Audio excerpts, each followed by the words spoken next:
UNIDO has a special mandate to promote inclusive and sustainable industrial development. This is also reflected in the 9th Sustainable Development Goal of the 2030 Sustainable Development Agenda.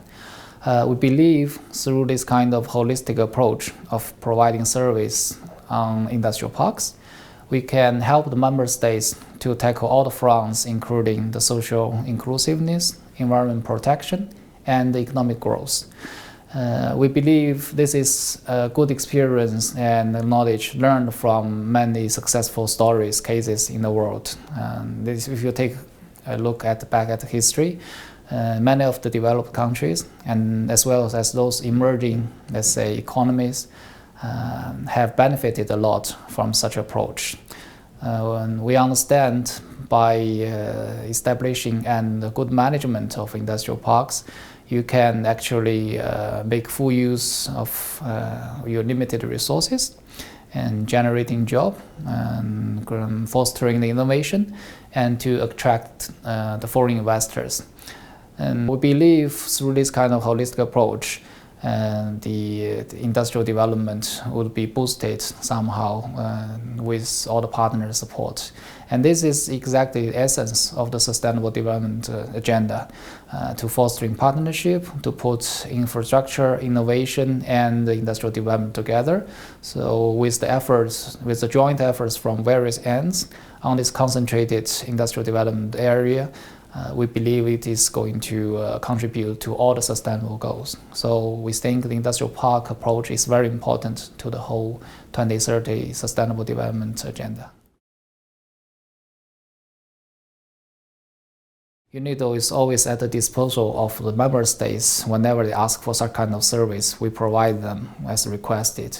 UNIDO is not taking any decisions, but we can do some advisory services in our normative function, for example, for the pre-study of the industrial parks, and for some proposals to let's say, fine-tune the current management of or maybe the operation of the industrial parks. We are developing a kind of comprehensive guidelines for the industrial park development.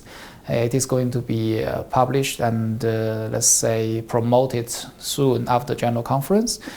We believe it's going to provide an overview of how the industrial park should be established, should be run, and also to maybe upgrade it to a higher level.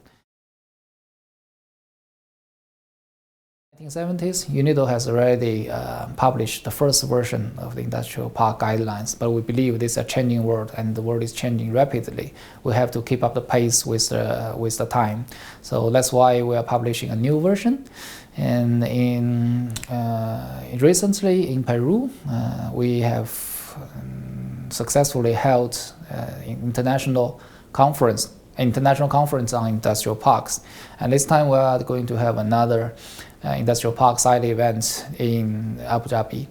So we believe we'll continue this kind of convening function in the future to facilitate the knowledge transfer and to bring all the great minds who are the masters on the industrial parks to discuss the future and to share the knowledge. When we are talking about the service UNIDO is providing on industrial parks, we are not tackling just one particular project.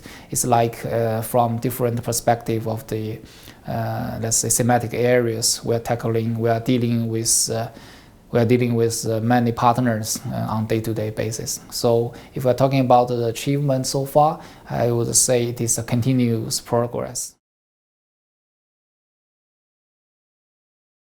With the evolving situation of today's industrial development, we believe industrial park has also evolved into different stages, different formats. As we discussed before, there could be special economic zones, could be further into a kind of, let's say, free trade zone or even higher stage. And we believe the remain at the core is still this social inclusiveness, environment protection, and economic growth. We cannot just overlook any aspect of that. For the future, we are still trying to, we believe we have the confidence to work better to bring all these ends together with a consolidated service package from UNIDO's perspective.